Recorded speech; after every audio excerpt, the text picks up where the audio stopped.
We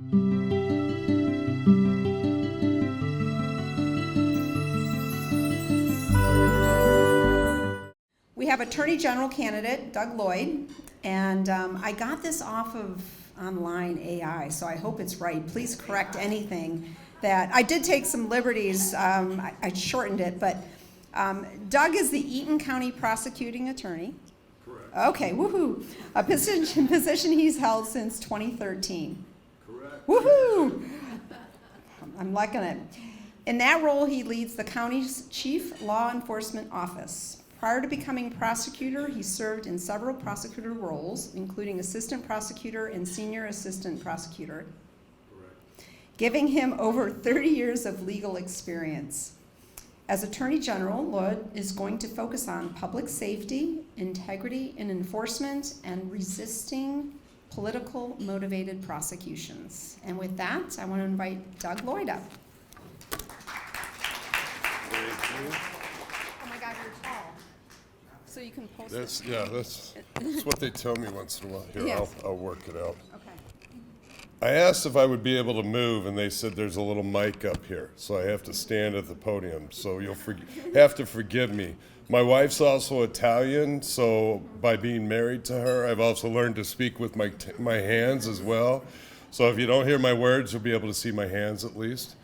Thank you for having me out today. I'm Doug Lloyd. I'm running for Attorney General. Give you a little bit of history about me. I've been an attorney for 34 years. Spent the first 4 years doing what a lot of attorneys do. I was in private practice, did a lot of real estate law, contract law, worked for several developers in the Lansing area, did the other things like divorce and criminal defense. And in 1996, I had what I call it a blessing to get to meet the then Jackson County prosecutor. And he had seen me in court. He had seen me actually handle cases. And he approached me and said, you know what, you have a spirit about you that I think you ought to come to our side of the fence. You ought to try prosecution and see how that works. So I took the leap, and I did. I spent those first 4 years in Jackson. And I came to love being a prosecutor. There's nothing better, in my opinion, than standing up in front of a court or in front of a jury and saying, I am here representing the people of the state of Michigan. That's an important thing. And for me, it was something that, I love the Constitution. I love the understanding of it. People often don't think about it, but prosecutors deal with that every day. They're the original public defenders. They have to make sure that if they're actually bringing something to court, that they're doing it on the law and the Constitution. They have to protect the rights of the defendant. If they don't do that, things should never go to court in the first place. In 2000, I had the opportunity to actually come back to Eaton County. I've been married to my wife for 31 years. Her name is Mina. She was an attorney, and she just recently retired as an assistant prosecutor in Ingham County. But by that time, we had 2 young boys, one of which, not so young or small anymore, Nicholas is here with me. I'm blessed to have him on the trail with me every day. He loves politics, and so when I got in, he said he'd get in as well. Since 2013, I've been the elected prosecutor in Eaton County, where I've won 4 elections as a Republican in a county that doesn't always lean our way. It's a very purple county, and so I've been happy to have the constituents there elect me for the last 4 times. I think if you're going to be the Attorney General, you actually have to have an understanding of all types of law. Part of that is actually being able to understand what happens in a courtroom. See, I've actually charged cases. I've actually gone to court and tried cases. I've prosecuted drug dealers, rapists, murderers, and even corrupt politicians. I'll tell you, I was up in Roscommon Friday night for the state party event, and it was they were having a party up there. And a couple minutes before I was supposed to take the stage and speak, I got a phone call from one of my detectives back in Delta Township, which is in Eaton County, to tell me that we had an active shooter and that the active shooter had just shot a 3-year-old. That was how I was spending my Friday night as I was getting ready to speak. That's the type of leadership that you have to have if you're going to be Attorney General. Because right away I had to contact my attorneys and send 2 attorneys out to the scene, and they spent all night working with me and working with the sheriff to make sure that when they brought that individual into custody, that we would know what we had to do to deal with it. We had to be there for the family as well as making sure that everyone's rights were protected. See, I got into this race for me, not because somebody pushed me in, but because I've had the opportunity to see at the ground level what's going wrong. I've had the opportunity, Nick and I have had the opportunity to go to 68 counties so far since we got in this around the end of July. And everywhere we go, we're constantly asked by people, why is it that politicians always want to push their partisan politics? I mean, for me, that's a hard question to ask because as a prosecutor, my job was to represent everyone, not to just pick a side. But they always bring it back to our current Attorney General. You know, they always want to wonder why it is that she just wants to push the things that are important to her, why she only focuses on her friends, but not everyone else in the county. Individual or businesses often approach me and say, hey, look, you know what, we want to stay here in Michigan. Mike hears it all the time as he's running for Senate. You know, they want to thrive. They don't want to just try to survive. But yet at the same point, that's not happening because the regulations that are being put out by the governor and the attorney general are so overwhelming that it's easier to leave for Indiana or Ohio than it is to stay here in Michigan. See, it's the attorney general's job to enforce the law, not to rewrite it. And that has been something that has been long missed within our office. When I think about what's important for the attorney general, well, there's several things that you have to think about that the Attorney General is going to have to do.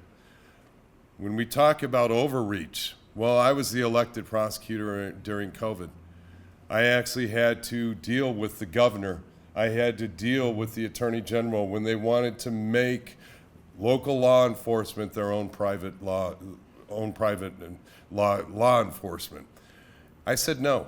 I said I wasn't going after small businesses who were just trying to thrive in our communities. They were trying to survive, really. It wasn't even about thriving.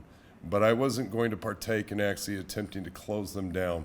It was important that we as a community work together to actually keep everyone going. And that's why I've been endorsed by the Colemans, Steve and Dave. They're local attorneys out of Lansing who I've known for 30 years. And I got a call from them one day who said, I want to endorse you. And you may not know who they are, but you might recognize some of their cases. They represented one of the electors. They actually were on the forefront of representing individual businesses that were trying to stay open. Do you remember the barber out of Shiawassee County who was prosecuted? Yeah, they represented him. They represented Marlena, who was trying to keep her pizza shop open. They handled a lot of cases down here in regards to the mass. So I knew them, and I'll tell you a little side note, so you know a little something. Nick was at MSU. He didn't want to have to take the shot if he didn't want to. My wife worked with the Colemans, you know, in a way so that they could make sure that Nick didn't have to do that as well. See, they were all about liberty. And when they reached out and said, we want to endorse you, their comments to me were, Doug, you were about liberty too. We understand that, and we know you're going to be there to protect the citizens of Michigan. When you think about other things the Attorney General should do, well, you can talk about reform. In Eaton County, I helped start our economic crime unit. We've actually returned over $10 million to area businesses. I helped strengthen our specialty courts. Our last treatment court that I helped create was our Veterans Treatment Court. See, we never want anybody to enter the criminal justice system, but if they do, we want them to come out the other side the right way. And with veterans, they earned a special level of respect as we dealt with that. And I was also one of the first counties to actually employ a canine victim advocate, a black lab named Reagan. And his sole job is to work with children. I always thought it, and I'll tell this only because we're here, I always thought it was great because Reagan was caring about no one but that child. And he came to us because he was a leader dog to the blind. And so, but, you know, the problem is that he couldn't be a leader dog for the blind because he always leaned left. And so he ran into the person. But yet he came to my office and, you know, and he immediately leaned right. And so, you know, and went right up the middle there. And he didn't care about anything else about that except that child who had to come in and talk about some of their most traumatic situations. And that's why I've been endorsed by over 60 prosecutors, over 30 sheriffs, countless retired judges. I'll even tell you that Pete Lucido out of Macomb County, Justin, publicly endorsed me last night. And I'm honored to have that, because these people that are doing this are there because, public service to them means serve the public. And they understand if you're going to be about law and order, you can't just talk about it, you actually had to live it. Other thing that I think the Attorney General has to do is that they have to be able to work with the local legislature. I think we can all agree of the legislation that's come out in the last few years. None of us have really been happy about it. See, I've actually been asked by the legislature to go in and testify when Dana Nessel refused. When there were bad laws that were being brought forward, the House Judiciary Chair would call me because the Attorney General wouldn't show up. I've actually worked with the legislature to create good laws, good bipartisan laws. The last one I worked with both of my legislatures, one Democrat, one Republican, in order to do parole reform, to keep violent offenders behind bars. That's important, because if you're going to be the Attorney General, you have to be able to work with everyone in order to get that good law passed. And that's why I've been endorsed by several legislators across the state. My senator, the retired House Judiciary Chair, our current House Judiciary Chair, Kevin Daly, a senator, as well as Joe Bellino down in the Monroe area. And there's more growing every day. Actually, Joe Organa just yesterday said that I could add his name to the list. So these are people who understand that they want a good Attorney General who will walk with them to actually pass the things that are needed. See, here's the expectations you can have from me, because I have them from myself. I'm going to protect your God-given constitutional rights. I do it every day. For 30 years, I've had the blessing to stand up and swear to the state and federal constitution as an assistant prosecutor and as the elected prosecutor. You have to have an understanding of what the Constitution is if you're going to actually protect people. If we're going to bring a criminal or civil case in the Attorney General's office, it is going to be done on the law and the Constitution. Words like political activism, political lawfare, we've all heard them, right? Words that should have never been created, but unfortunately in the last 8 years have been. Those must die on day one. We're going to work with the legislature because they are craving to bring forward good laws that benefit the citizens. We don't have it right now, but with this Attorney General, we will. And finally, the most important thing to me is that an Attorney General is responsible for representing all 10 million people every day. See, understand, I'm the last person on either side of the aisle that got in this race. I wasn't pushed in, I wasn't asked in. I looked around and saw the other candidates that were there. And since we're in Oakland County, I'll say it loud. Karen McDonald's your prosecutor, and she's running for Attorney General on the Democrat side. And as long as I'm alive, I'm going to do everything in my power to make sure that she does not win. And the reason that I'm going to make sure she doesn't win is because I do win. I know how to win. I've done it before. And I bring the things to the table that I think all Michigan cares about, not just her partisan friends. So if you're a delegate and you're here and I'm lucky enough to have spoke to you or met you, I'm asking for your support. March 28th will be our state convention.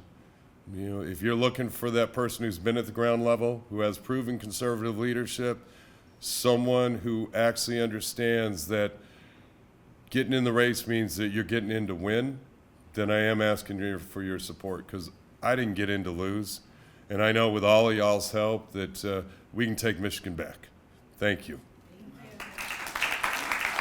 How'd I do on time? All right. I have not been thrown off the stage yet, so if you have any questions, I'd be happy to take them. Yes, sir? One of our last Attorney Generals was Frank Kelly. Wasn't Frank Kelly Attorney General? Frank Kelly was Attorney General up until something like 1992 or something like that. Yeah, like a consumer advocate sort of Attorney General. That's what he was known for. You feature anything like that in your tendency of the Attorney General spot? Can I ask another question too? Please do. I'll answer both of them, yeah. We spoke, I think we spoke before about there not being someone running for the Supreme Court. Do you know Judge Wiggins in Cadillac? I do. Do you have any thoughts about Judge? Do you have experience with Judge Wiggins? Repeat the question. Yeah, let me get to the first one. First one is Frank Kelly was known for, some of y'all may be old enough to remember, that he really brought forward consumer protection. And, I can tell you that for me, that's an important aspect. We actually handle, my economic crime unit deals with consumer protection issues at the county level. One of the things I forgot to mention is that I'm endorsed by the Southeast Chamber, and part of the reason they endorse me is because of my actions at the Economic Crime Unit and the way that they feel that we could bring that, forward for people. Consumer protection is that aspect where it's not criminal, could be civil, but could be criminal. It can take the whole gamut, but it's people who are having nefarious actions committed against them. Our consumer protection office that the Attorney General has right now is despicable. I was talking to a lady in Livingston County who said that she had a consumer protection issue. She sent all the paperwork, all the documentation, everything that should have been there for an action to have been taken against that business. Waited a year, made her due diligence calls during that year, and got back the basic Dear John letter after a year that said, sorry, we can't help you. For me, if she had been in Eaton County with my economic crime unit, I would have taken that to the economic crime unit and we would have handled it at a county level. But unfortunately, that she didn't know of that option and didn't do it within the county that she was in. Actually, I take that back. She was in Ingham County. Ingham County's Democrat, so it wasn't happening there. But yeah, so in your question, yeah, there is a consumer protection unit within that office. My aspect when people ask the goals of me, what are your big ideas? I always look at it and go, think about that first fixer-upper you bought, right? When you bought that fixer-upper years ago, you knew there were things you were going to have to replace. Well, you didn't go add a new addition to it first before you replaced the toilet that was in the house. That's what we have to do. There's good bones in the Attorney General's office. There's good people that work there. But that house has been, it needs to be fixed. And so for me, I'm a problem solver. I'm a fixer. I want to fix what's broken before we add things. There's already a consumer protection unit in there. Why don't we remove the DEI unit, take the individuals that are there and move them to consumer protection where more attorneys can actually do the job? Let's get to the important things. As to your second questions, Judge Wiggins used to be a prosecutor. So I know him from being the elected prosecutor in Wexford County back in the day. He's only been on the bench 4 years, not very long. Great guy. I didn't know that he was interested in the Supreme Court. But I think he's a great guy. We have a difficulty there, ladies and gentlemen, because we have that delegate convention coming up March 28th. And we do not have any Supreme Court justices. And the ones that I have reached out and approached, they find watching me on Facebook and everything that Nick and I do to be tiring enough after a day of work. And so they're not sure they're ready to do that. Other questions? Yes, ma'am.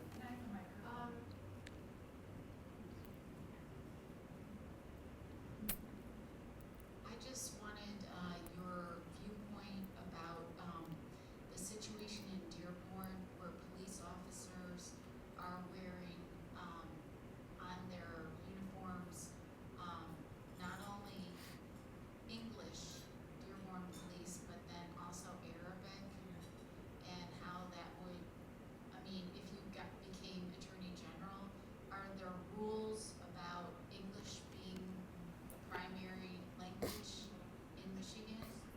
No, there's not. And just so that the way I understand it, that was a design proposal that never actually moved forward where the police are actually wearing that. And that's the thing when you think about there is no standard language within the United States that says English is our, is the language. There is not, we have that, yes. There's not the, within the state that obviously where they have that. And then when you bring it down from the state to a city, you have, that local control aspect. And so that is a city police department that is paid for by the city. And so that aspect would be something that, the city would have to make the determination on that. I look at it this way. Everybody has a right to the First Amendment. And if somebody put it that, you have the right to the First Amendment until your nose brushes up against mine. And that's the reality of it. And so we have to honor people's First Amendment, but when those First Amendments are violated, that's when we have the ability to step in. And whether it be at the local level or whether it be the Attorney General actually bringing forward some matter to say that, you're violating somebody's First Amendment rights. And so when we talk about the questions you're asking, I think those are going to be starting out at the local control that we're going to have to look at it. It's just like the question you asked me on sanctuary cities, right? There's no law right now, that sanctuary cities are illegal within our state. I was just told by someone that I look like Eric Nesbitt today in my picture. Eric Nesbitt actually brought forward legislation to make sanctuary cities illegal in Michigan. It was shot down in the last term. I believe he's brought it back forward this time. And so those are the things we got to look at. East Lansing's the only designated sanctuary city in Michigan.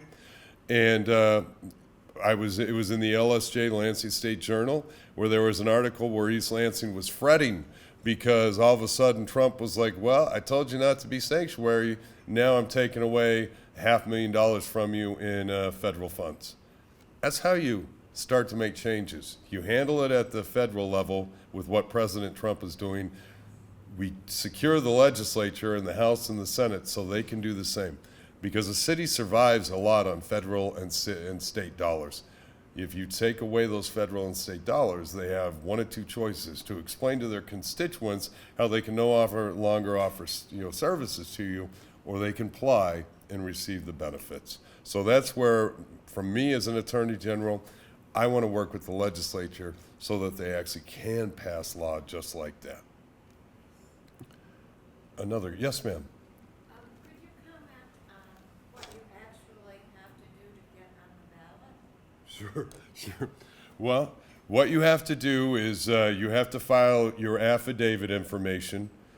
What do you have to do to get on the ballot? So understand that for your SOS, Secretary of State, your Attorney General, your Supreme Court nominees, and your attorney regents and your school board member, we're all called delegates. We're elected through a delegate convention.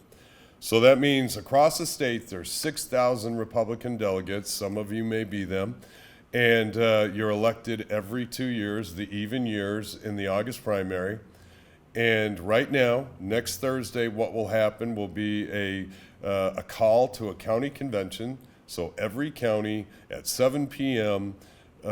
Next Thursday, February 26th, will come together, and they do this for a reason so that nefarious actions supposedly shouldn't occur. And you will nominate who you want to go to the state party, and that will go from 6,000 down to about 2,000. And so 2,000 people will show up on March 28th. Now, for me, what I had to do is I had to file all the normal paperwork I would do at the state level to apply to be the Attorney General. All the campaign finance, and I work under campaign finance, no different than Mike Rogers does, in the sense that we have to file. Whenever they tell us we have to show our paperwork, that's when we show it. But the interesting part comes is where, Mike Rogers is out searching signatures. I just had to search out these delegates. And then there came a point in time with the Republican Party that they said, okay, if you want to be on the nomination convention, then you'll fill out this paperwork we had and give us $10,000. So you open up your pocketbook and you give $10,000 as well as fill out the paperwork that says that I am a good person and I haven't committed any, actions that would keep me off the ballot. And then you get on the ballot for the delegate convention March 28th. And then once that happens, if you've been nominated, then you move forward all the way to November. Well, I'll take that back. You move forward with the presumption that you are the person, either with the SOS and the AG and the others. But then in August is the actual state convention, a couple weeks after the primary. And at that point, the delegates will nominate the lieutenant governor, and then should be also saying that, hey, all these candidates we elected in March, well, there are candidates still, is how that would work.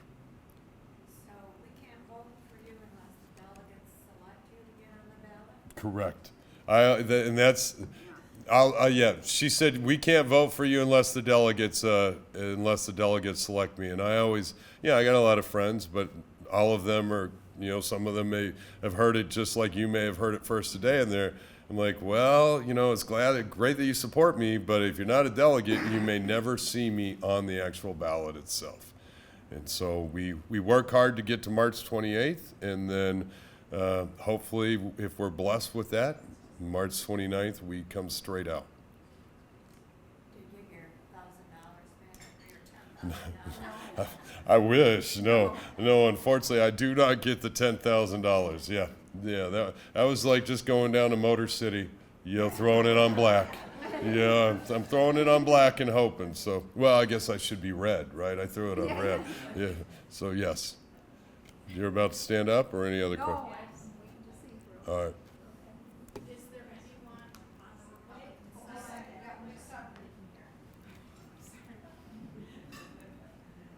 Are you competing against another Republican for the Attorney General spot? Yes, Kevin Kieski is the other individual running.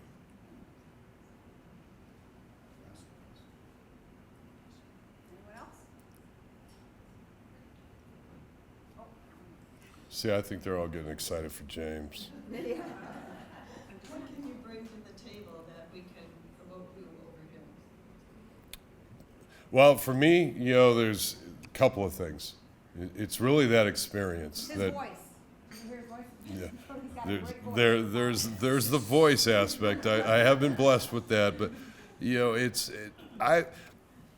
I get criticized once in a while that I'm not running enough of a delegate convention, that I'm not appeasing just the delegates, and the issue that I have with that is that I realize I am the best candidate, and I have been running in my mind defeating the Democrats. Because, there's too many people that, I know, and I go to my local county party, right? And everyone complains, and I'm not a good complainer. It's never been what I've been about is to complain. I do. It's the best example is when my staff comes in to complain. I have to ask them, am I just listening or am I fixing a problem? Because there is a difference in the way you listen. So, but it's the experience. And I think that's what's getting through is, that 34 years actually I've won elections. I know how to beat the Democrats. I actually know what is on the other side is what they're saying. Those are attributes that, only I'm going to know, that I'm going to be able to bring forward in this race. And I carry no baggage. That really, is important as well, that there's nothing there that, I was asked at the D8 forum, well, what is a delegate going to have to defend, you on if you make it to the general election? I said, well, I'm too tough on crime. That's really, in my county, that's the one thing that I hold people accountable. Those are the things that the Democrats are going to attack me about, that, and in a sense, I wasn't brought on by anyone else. I got into this for, the true belief that I have done, wonderful things at Eaton County. I love being the Eaton County prosecutor, but I can't do any more unless I'm the Attorney General. And if I want to be that true, public servant, then I need to move to that next step to actually help the state. There's no, what's the word I'm looking for? There's no more after this. It was a one-time run as far as, run for Attorney General to help the state, but I don't have any desires to do anything else. I can continue to be the Eaton County prosecutor and be proud, but for me it was really public service was the main aspect of what I wanted to do. And I think that differentiates me from everyone in the race. Thank you. Thank you very much. Oh my gosh, you're welcome. Thank you for coming and speaking to us. All right, I got to bring this mic way down. Just a little bit. So I hope you take away a couple of things. One, March 28th is a big day, right, for Attorney General. And I'll be honest with you, and Judy, thanks for your question too, because I didn't realize when I first started getting involved in politics, I can't vote for an Attorney General unless you're a delegate. And so you have to sit there and think about, do you want 2,000 delegates making the decision about who's going to represent you, right, in the state? And so if not, put your name in. You can do it now. Start running for, a delegate in your area. And if you want more information about that, I'm happy to help you. So your big day is March 28th, right?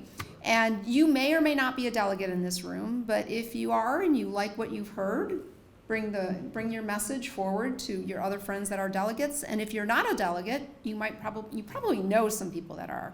So make sure if you like what you heard, get your message out. Yes? Is there room for people to still become a delegate if they don't have? No, unfortunately. Right now, whoever is currently a delegate, that's it. So the next time you have an opportunity to become a delegate would be in August, right? If I remember correctly. You start applying now, you have to fill out a form, and then you become August. So you would be able to, anybody in this room that applies now that would win, you could vote next time around. So it's a very important position. So Doug, thank you for coming out. Wish you both luck, and Nick, I hope your dad gave you a couple of good sound bites for what you needed today. So thanks again. So nice round of applause. Thank you for coming out. And next we have James. And before I introduce, I have a little story to tell about James. He's like looking at me like, all right. So Friday night, I was sitting there. I'm thinking, shoot, I better text James to make sure he's coming on Tuesday, right? So I'm texting. I'm like, hi James, how you doing? But I actually text Justin, the name Justin. And James texts me back. He goes, well, this is James. It's not Justin. And I'm like, oh, God, what a bad impression I'm making, right? I'm trying to check in with this guy to make sure he's coming and everything's, what his needs are and everything like that. Well, so I want to explain to you. Justin is some guy that does some work around my house, so it's probably stuck in my phone. And so when I typed James, Justin came out. So I was like, okay, this is not a good start with James here. So then I kept talking and going on, and I was like, and I would not be here if it wasn't for James today, because I started texting him, and I said, hey, James, just so you know, check-in's around 5:30. We start registering people. 6 o'clock is when dinner starts, and then 7 o'clock is speaking. And he's like, I thought this was a luncheon, Annette. I'm like, oh, shit. I'm like, I even had it on my calendar the wrong time. I had a dinner down. And if it wasn't for you, so then I'm like, do I justify? How do I tell this guy? And it's Friday night, it's 5 o'clock, and I'm like, he probably thinks I'm way into happy hour already, and I'm lost my mind, and I'm like, so how do I convince this guy? I'm not an alcoholic, but then again, I have a glass of wine at lunch. So it's a huge problem. So I'm trying to make my way back to getting James' respect as we go forward. But so James, who's going to speak to us today, is a journalist and the host of James Dickson podcast. He is currently making public appearances all around the state of Michigan, sharing his wisdom on making politics local again. His past experience includes working for the Mackinac Center for Public Policy and the American Spectator. AI got it right? Yeah. Woohoo! Okay, this is good. But I'll tell you, every time I turn around, there's James. I can't get away from him. I go to this meeting, I go to that meeting, there's James. I feel like he's a good friend of mine now. So with that, I want to invite James up here to talk about what he's most passionate about and this message that he's going to deliver to you today. So you got yourselves a treat today. So thanks, James.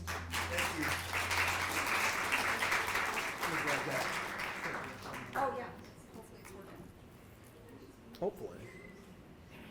Aim it over here. Where you stand there, it's right here. Oh, You have to aim it here. aim it at that. Yeah. Yep. Well, good afternoon, everybody. Thank you so much for coming out. You all had any number of options of what to do today, but you chose to be here with us. So God bless you for that, and hopefully it'll be worth your time. So I'll just start at the beginning. Who am I, and why am I here, right?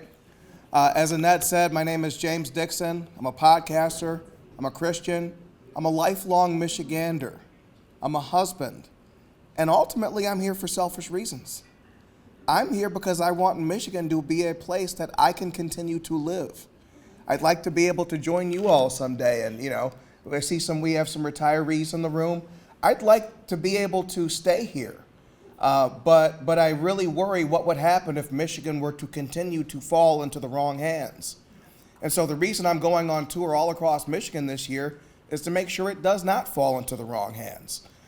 We've never had a circumstance in Michigan where Democrats have run the state for 16 straight years. It's never happened.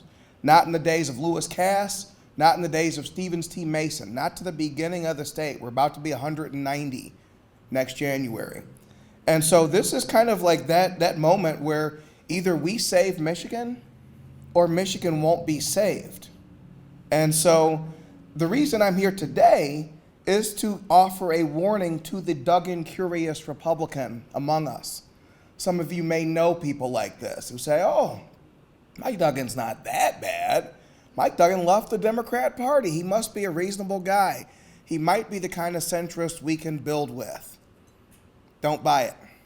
Don't buy it. So we're going to talk about the Mike Duggan record today.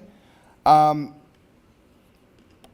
thing I would have you know is, so I give, a lot of times when people have me give these speeches, they want me to talk about Mike Duggan. So the reason I'm wearing this shirt, I've been to Detroit, is because you can't fool me. Like, I live 2 miles from the place. I used to live in the city. So the idea that there's been some kind of Mike Duggan turnaround of Detroit never happened, never will happen. It's just a ridiculous concept. And so my hope, and Annette mentioned that I have given a number of speeches around the state, and the reason I'm touring Michigan, and I put out this thing, I call it the Dickson Declaration. If you can get 10 Republicans in a room, I will join them. I will speak to them. We can do it in a private home, a bar, wherever, a nice lunch group like this. But I do that in the belief that the kind of people who come to events like this, the kind of people who know who I am, are the kind of people who, within their friend group, are the insiders. So when something happens, like a guy runs for governor as an independent, you're the people they call and say, what about this Mike Duggan guy? When there's something like ranked choice voting or citizen-only voting, you're the people that your friends call. And so my hope is that you all would go and carry these messages forward, especially those of you who have Duggan-curious friends. I hope none of you are Duggan-curious, but were you to be, hopefully by the end of this, you won't be anymore.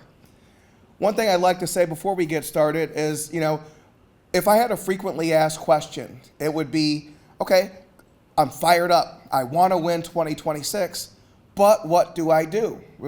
Met Janet, and we were talking a little bit about that. Like, what does that look like? What I've started to do, and what I highly recommend, I can get you signed up, Americans for Prosperity Michigan.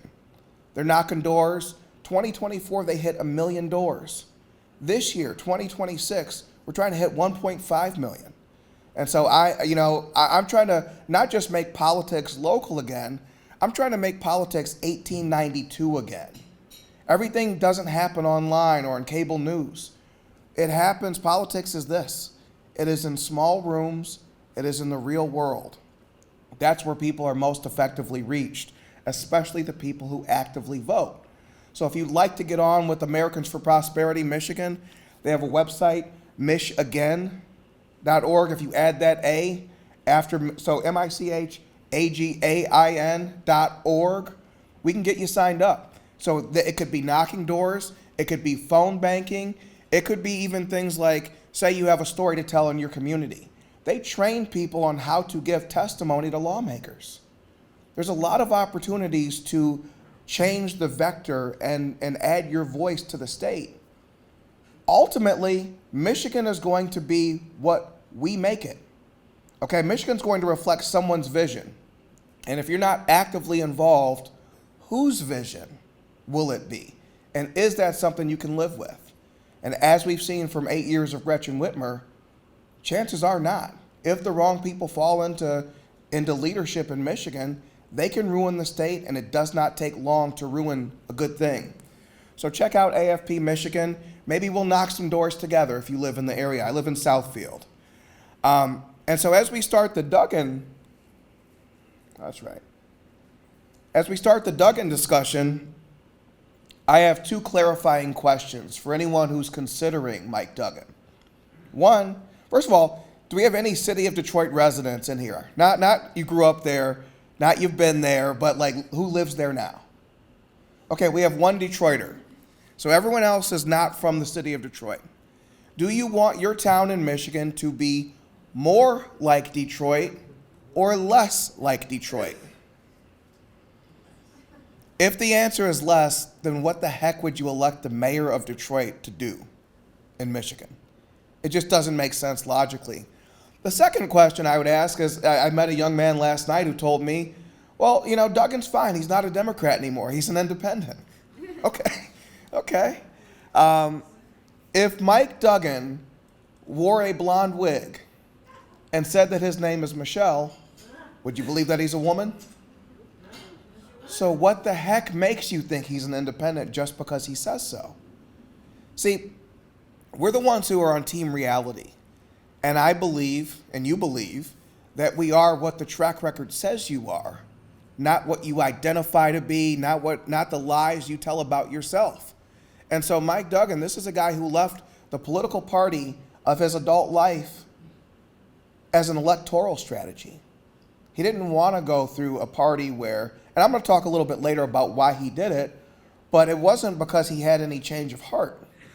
So this guy leaves a month after Trump wins the 2024 election, December 2024. He leaves the Democrat Party. Did anyone ever remember Mike Duggan saying, hey, when you guys brought that abortion ban to the Democrat convention, that was a little over the line. That's a little extreme. People don't like that stuff. Did anyone hear him saying, hey, you know, this mass immigration, letting the southern border be open, that went too far. The trans insanity, that went too far. No. And so Mike Duggan never stood against any of the overreaches and oversteps of the Democrat Party. So that's not why he left. He left for one reason. Because as of right now, Mike Duggan's the only guy who we know for sure will be on the November 2026 ballot. It's an electoral strategy. It's cynical. And if I could add a third question, it would be this one. If a guy would lie to you about what he is, what wouldn't he lie about? If I sat up here and said I'm the captain of the Detroit Pistons when I have more of a wrestler physique, would you believe anything else I said? I would hope not. I would hope that we are surrounded by people of discernment who have judgment. And so if you're not willing to be honest about who you are and what you're doing, why would I believe anything else you say?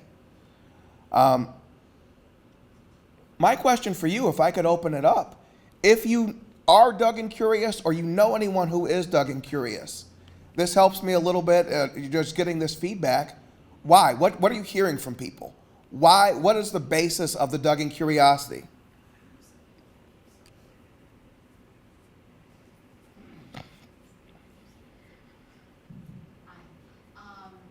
I have a doctor that's really promoting Duggan, saying that, you know, he changed the city of Detroit and, you know, we need to vote for him because he's going to change Michigan.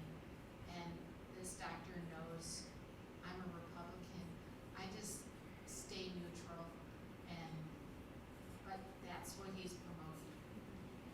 Yeah, and I thank you, Christine, for saying that, because I think the biggest threat to success in the governor's race is the Tigers game Republican. You know, they don't come to Detroit very often. They have no relationship with the city. Their only interaction with the city of Detroit is when they park near Comerica Park. And hey, the 2-block walk to the stadium with my wife was safe. We went out for a drink and that was safe. Detroit must be back. But that's a very, very self-segregated view and limited view of what Detroit is. If you look at the neighborhoods, drive 5 minutes in any direction from downtown. Drive into a neighborhood and tell me what you see. Do you see a city that's back? Do you see a city that your kids would want to live in? That, man, I just can't wait to become a Detroiter. This isn't that place. So what exactly are we giving Mike Duggan credit for? There's this idea that Mike Duggan is a guru of good government. It's a common view because he's good at presentations. He's good at using the clicker. But one of the first things Mike Duggan did when he became mayor is he kicked out the Pulte company. They were doing home demolitions. And he moved in his friends on no-bid contracts. And the first thing those friends did is when homes were demolished, they'd fill in those holes with dirt, with chemicals, with all kinds of nastiness from Northland Mall in Southfield that was torn down. It's the only recorded instance of anyone moving from Southfield to Detroit. And so is that good government? Is that what you're looking for? Holes of dirt, mall dirt moving into your hometown? So I don't see it. And then I think about the Mike Duggan character. We know he's not any kind of special mayor, right? I mean, that's a myth. It's ridiculous. But let's think about character. Mike Duggan is a leaver, not a leader. So when Mike Duggan left the Democrat Party after a single lost election, think about Bill Clinton in 1992, right? Democrats had lost 3 presidential elections in a row at that point. And Bill Clinton could have done the same thing, but what did he do instead? And this is not a high character guy by any means, but he is a smart politician. What Bill Clinton did is he ran as a different type of Democrat. You can criticize the party from within the party. Donald Trump did. I would argue that MAGA is actually a third-party movement within the Republican Party that has overtaken it. And what we're at risk of in 2028 is that the Romney-type Republicans retake the party because it was theirs before Donald Trump, and they believe it'll be theirs after. And so rather than remold the Democrat Party in his image, Mike Duggan left it for electoral purposes. And so you have a guy who could have changed the image of his party, could have stood against the overreaches and just the ridiculous things they were doing. He never did that. He never once did that. He left because leaving was the easier thing to do. I don't want a governor who does the easier thing. I like people who do hard things. I like people who take on challenges. And so Mike Duggan was faced with a party that is losing respect and esteem by the moment. And rather than fix it, rather than say, you don't have to be crazy, I'm not crazy, we're going to lead and we're going to win, he left.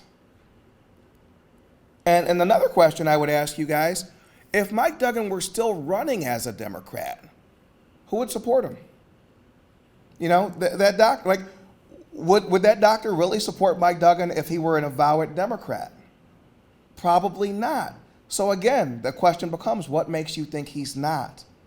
And if that answer is self-identification, where does that leave us? We've learned with the trans movement.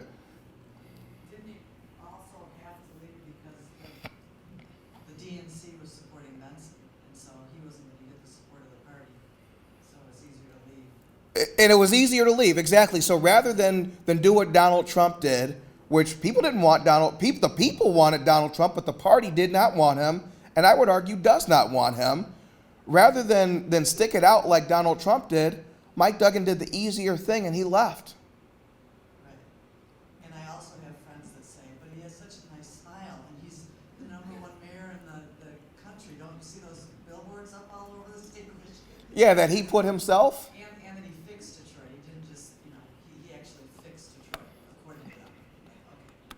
Yeah, yeah, and so, you know, Mike Duggan is the guy who, a month after George Floyd dies, pulls down the bust of Christopher Columbus. Now, you would expect a mayor to understand that in the heat of the moment, that's not when you pull down history.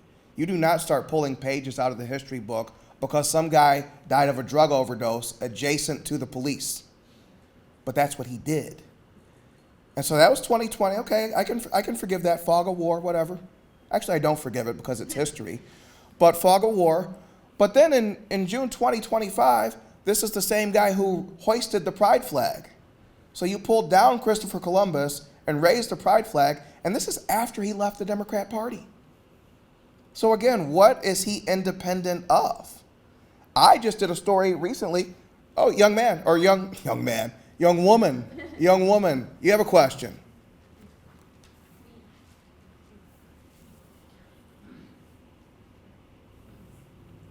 I am vintage Detroit, born and raised in Detroit. Amen. So how do you compare Duggan to the prior Coleman Youngs, Kenneth Archer, Kwame Kilpatrick? How has he really changed Detroit? I would argue that he hasn't. My church is in Hamtramck, so Mm. to go through Detroit. Yeah. to get there. When you see all the blight and all of the destruction, and everything is centered around the downtown area. Yes. And that's where his crown seems to be shining all the time. What has he really done? Absolutely. And I think about the school system in Detroit, right? That's, if there's two things that are going to hold Detroit back, it's the same things that were the day after the 67 riots. Schools and crime. What did Mike Duggan do about crime? He hid a bunch of bodies. Charlie LaDuff has done great reporting about that, where you basically have the Detroit Police Department reclassify homicides as justifiables and not include them in the murder tolls. So over like a decade's time, you have like 300 of these murders removed. So that's sneaky bookkeeping. That's certainly not honorable leadership. And then let's think about the school system. So Mike Duggan, and what people wanted was the guru of good government that we were sold in 2013. And they said, hey, Mike Duggan, you're such a great administrator. Do something for the school system. Help lift Detroit out of the muck and the mire of poor schools. And he rejected those entreaties throughout his 12 years as mayor. He wanted nothing to do with Detroit schools. So I'm supposed to believe that a guy who wanted nothing to do with 50,000 kids in Detroit now has the answers for 1 million school kids across Michigan. I mean, just say it out loud. It is absurd. And so what kind of leader are you if you lead a city where 95% of 8th graders can't read at grade level and you want nothing to do with it? What I would have loved Mike Duggan to do is say, hey, I understand that I'm a white mayor of a black city, right? But I'm going to get some black male influencers together, and we're going to talk about this thing, and I'm going to encourage you to do what I did as a man and as a father, which is raise my kids.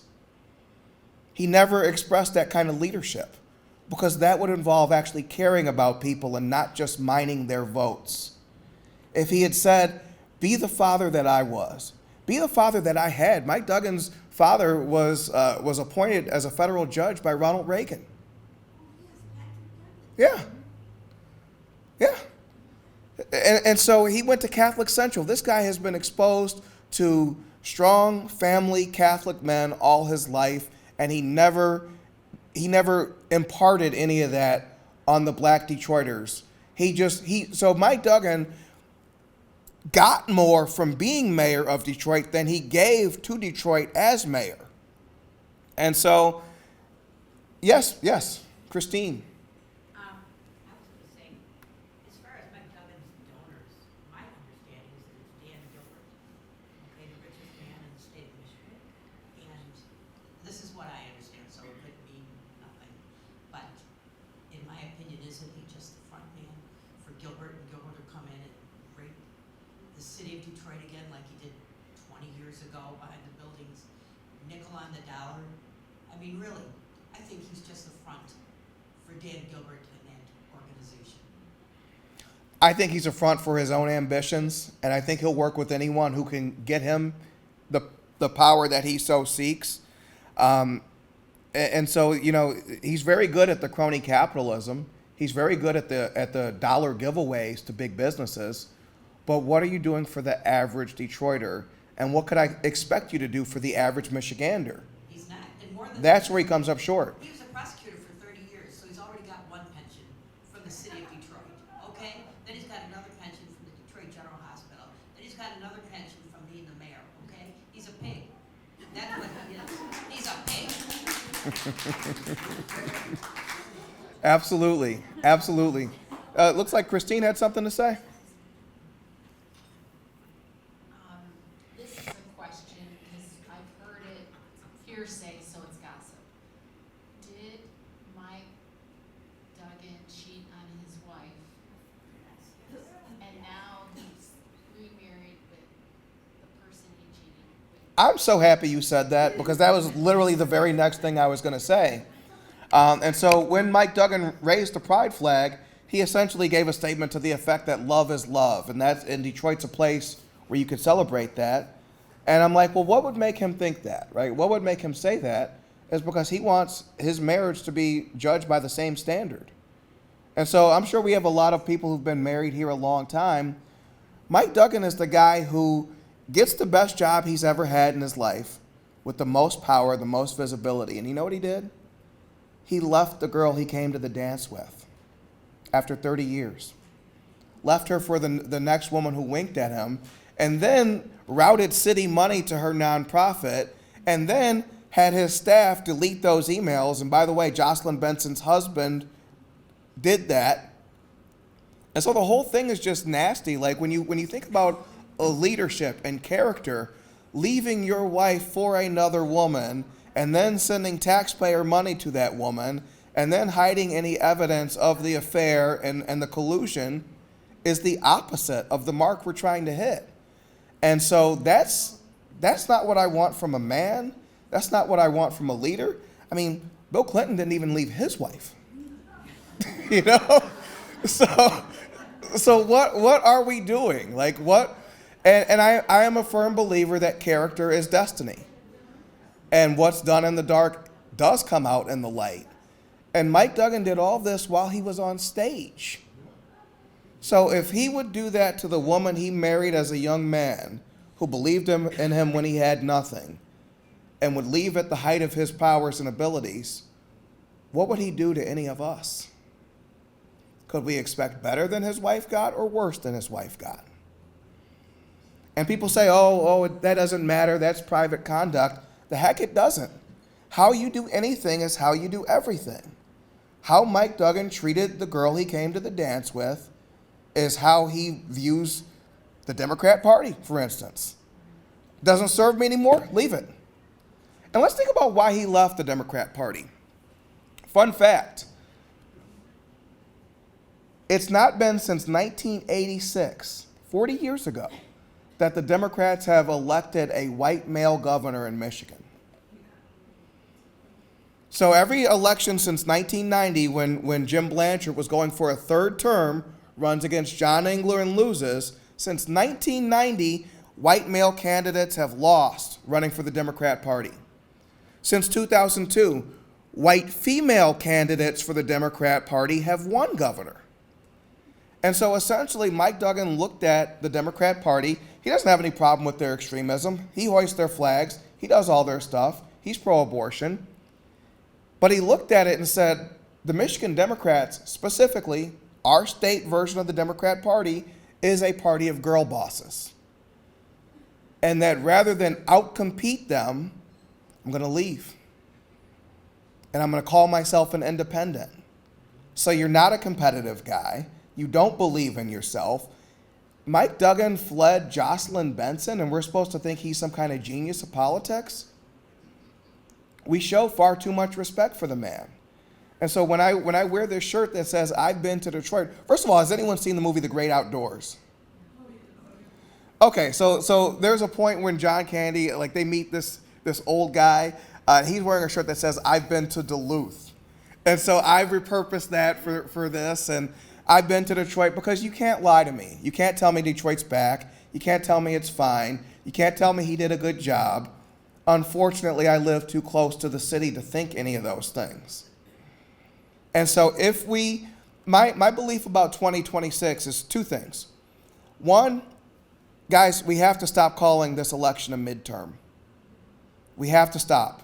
That would be like calling the 2024 election a midterm on Gretchen Whitmer, when in fact it was a presidential election, right?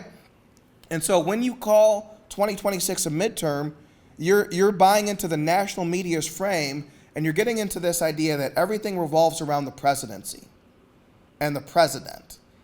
And that drags you into a history where since 1946, in the 20 midterm elections, the president's party has lost 18 of those.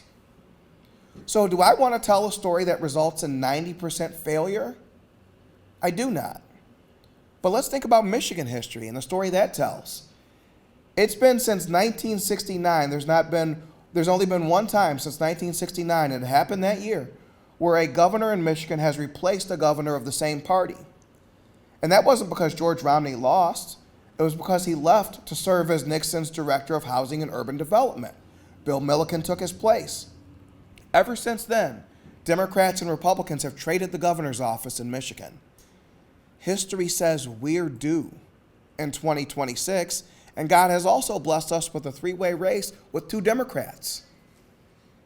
All the Michigan history says you can expect a very good year this year. Mike Rogers at the top of the ticket. I think that's the true top of the ticket this year is the U.S. Senate race, given the amount of attention and amount of money it's going to draw. So at the true top of the ticket, we're doing very well. We have the Democrats divided and in disarray and splitting their votes. History says that when that happens, when there's a two-on-one race, the party that splits votes typically loses. So here's the only way I see 2026 going bad for us. I think Jocelyn Benson's obviously bottomed out. I think she's low quality as Secretary of State. She's not done anything to indicate she deserves a promotion. My fear is this, and the reason I talk so much about Duggan is this. Let's say Jocelyn Benson bottoms out, and it's not just insiders who say so, it's the average person who gets it. Democrats say, oh crap, what do? We have the mayor of Detroit we could vote for, and they make a run on Duggan. That still wouldn't be enough. He can only win if enough Tigers game Republicans discard common sense, discard the facts, discard this guy's entire track record, and say, I'm going to vote for the trans independent. We have the power to win. We have the power to win this election. And so when I say make politics local again, that means we don't talk about midterms.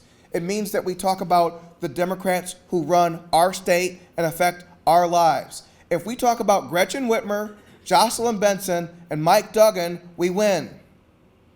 The other day, I was giving this speech in Monroe County. And I was with Rep. Jim DeSena down there, good group. And by the time I get home, Donald Trump had sent some tweet about the Obamas and apes, and I didn't even choose to care what that was because it just doesn't affect me. It doesn't involve Michigan. Make politics local again means I don't take the bait on Minnesota, ICE, the fake news headline of the day, any of that stuff.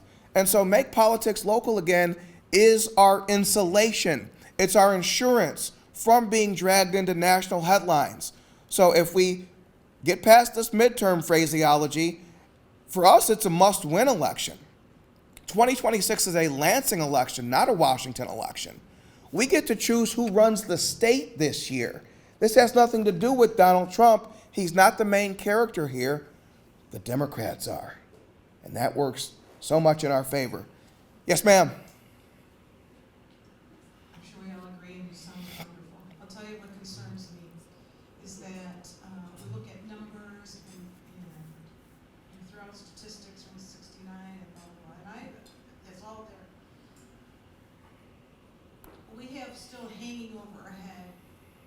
thousands of dead people that are voting, that are on the rolls, that Oh, yeah. that were supposed to have been taken off, and Benson did nothing.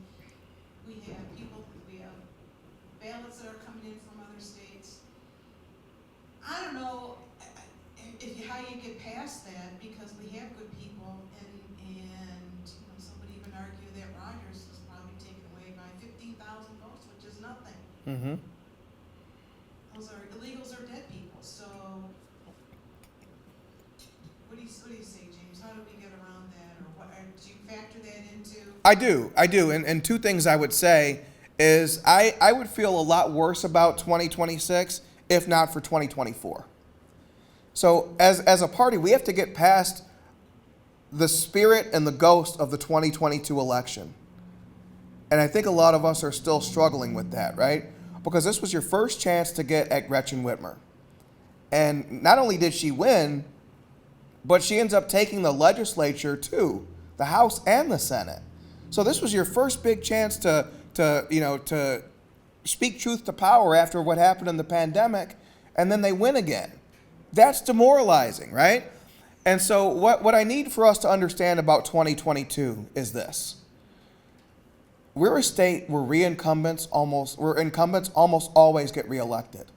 The last time a first-term governor going for their second term lost in Michigan was 1962, was John Swainson lost to George Romney.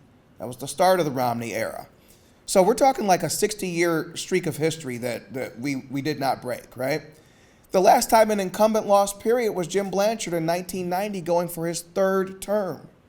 So when you factor in that there was 3 statewide incumbents and 3 ballot initiatives designed to drive Democrat turnout, including abortion, there was 6 reasons for the Democrat to show up and vote that day.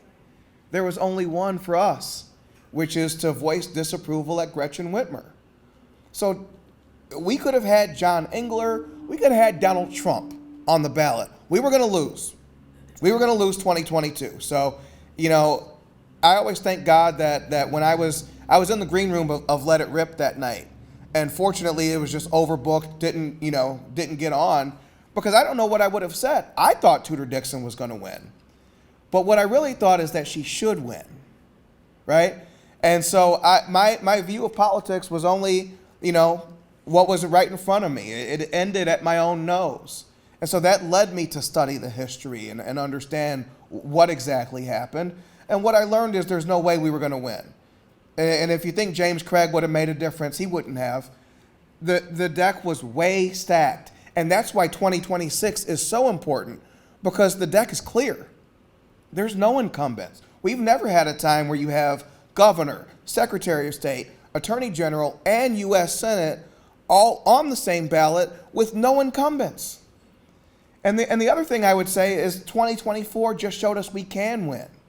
So we don't have to carry this kind of, it's all fixed, we're all going to lose. No, we've seen success, And so Donald Trump gets across, wins 2024. Jocelyn Benson has to count the votes at a day when her team lost. That was delicious.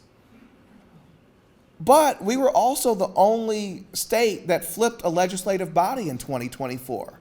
We flipped the Michigan House to Republican control because we'd seen 2 years of the Democrats running the place, and we're like, hell no. We can't have them continue to have power.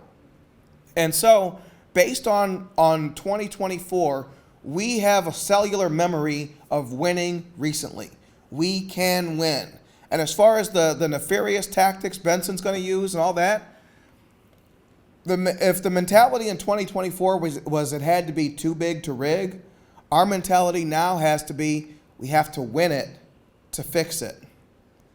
So we'd all love for Donald Trump and Harmeet Dillon, his assistant attorney general, we'd all love for these people to swoop in and stage some kind of big federal intervention for us. But what's more likely is that the 5 million Republicans in Michigan are going to have to vote our way out of this. No one's coming to save us. We have to do it, but what we've seen is we can do it. And so this is an election without Donald Trump on the ballot if we make politics local again, if we talk about the facts on the ground in Michigan. just the bloated nature of the voter rolls, where you have 500,000 more people on it than we even have adults. Spread these things. What I found being in the news business so long, there is no common knowledge. So what you think of as widely known, especially the deeper you get into politics, people don't know this stuff. And so there's still a shock value in explaining these basic facts. The other thing I've learned is you have to say something 100 times for people to hear it once. And so you guys, being the influencers within your friend group, if you tell these truths to your friends, you're going to watch their jaws hit the floor. And that's our opportunity to preach the need for change. Donald Trump is not the bad guy in Michigan. The Democrats who run it are the bad guy. Anyone else? I have 2 questions, if I may. Initially, I'm curious, because you're a media man, what would your comment be on the pairings of all of our previous governors, Blanchard, Snyder, England, and Whitmer, sitting around having a media moment, you know? They had their little conference where they talked about civility, I think it was. Yeah, I hate the whole civility conversation. What I saw on that stage was a bunch of men who were fat and happy, and Granholm didn't even bother to show up. So you're talking about the importance of civility, but you don't even show up. You zoom in. How civil is that to not show people the respect? And so it's ridiculous. It has nothing.